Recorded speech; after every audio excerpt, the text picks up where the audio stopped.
What's up? Today I'll be reviewing the movie, the anthology horror movie, The House That Dripped Blood.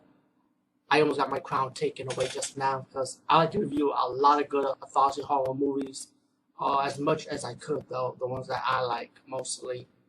And when I saw the top 10 list on, oh god, what was the other website? I just mentioned it just now recently. Hold on, I'm on YouTube now. No, I'm not on YouTube. But it was a top 10 list from, oh yeah, JoeBlow.com. And the guy had his list of his top 10 favorites. This was one of the top 10. And I heard about this movie. I just never got around to it. I never thought of it as an anthology horror. I just thought of it as a regular British horror movie, a typical British horror movie. And I always said to myself, one day I'll get around to it. But like I said, anthology horror. I was like, oh shit, I didn't know this was anthology horror. I gotta step up. I gotta go find a way to check this out. And unfortunately, my own YouTube actually posted it. So thank you. And the other movie from Beyond the Grave, I saw that movie already, but I will be reviewing it. Netflix will send me my copy. I hope so. And I'll get around to that also. Anyway, The House That Dripped Blood.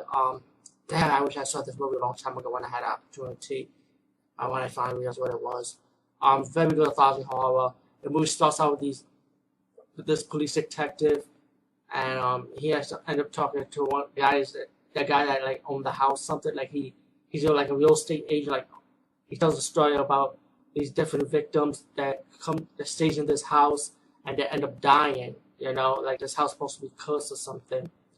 And there's like 4 stories, and you get your 5th story, which is like a twist. Like the 4th story starts off with this guy and his wife.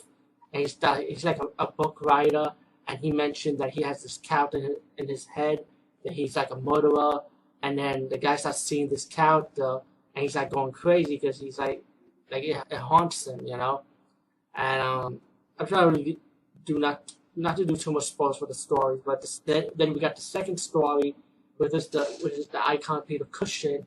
He's like a retired guy, he wants to stay in the house, listen to music, relax. He comes across this wax museum, so this beautiful wax figure, and he's like kind of like obsessed with it a little bit. And then he left, and then his friend came over to stay, and then he went to the wax house, and then he ended up getting possessed with the female wax figure. And the guy that owns the wax museum, he starts telling him that that's his wife, she died. He pretty much make it into a wax figure, and then you also got your twist ending in this movie too. The 3rd story was my favorite. Christopher Lee. Let me just drink my 7-Up. I'm sorry. I love 7-Up. You gotta get refreshed.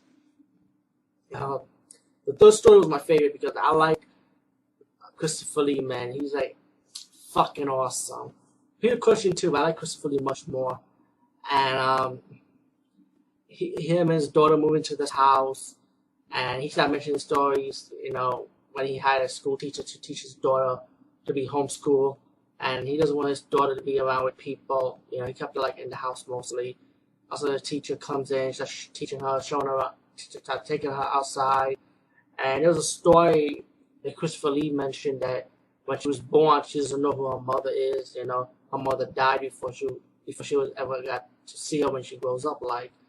And Christopher Lee also mentioned the school teacher. He glad that the mother died. I don't know why he would say that, but when the story progressed, you're gonna realize why and who the girl really is.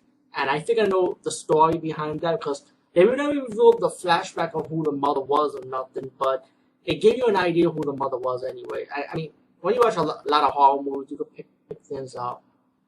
And the 4th story was funny, but kind of like a little bit like a disappointment to me. I'm going to tell you why. It might get a lot of controversial on this one, but I'll tell you why. But I did enjoy the 4th story. You got an actor living in this house.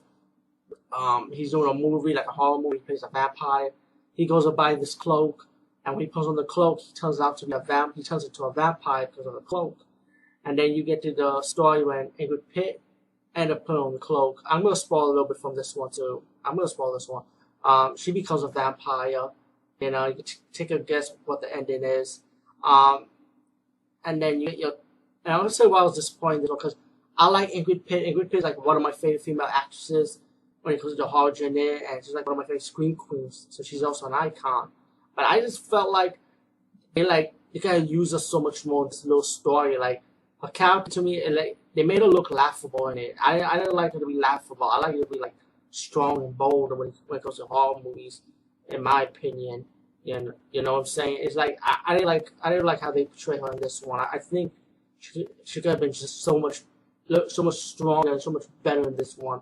It's my opinion, guys. I mean, I don't know, but then you got the fifth story when the detective that was talking to the police guy, or the guy that owns the house, also the real estate agent that was selling the house, and he's gonna go to the house and search what's going on, why this house is like this, and he comes across, take a wild guess, the last tenant who lived in the house.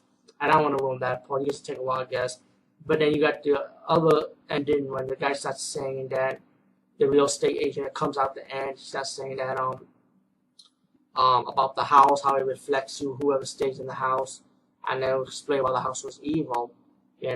Pretty much what I think he meant is that whoever stays in the house, like maybe like how you treat people or who you really are, like what your personality is and how you are, the house is gonna treat you the same way too. And yeah, all in all, the house that dripped blood, it was a good movie.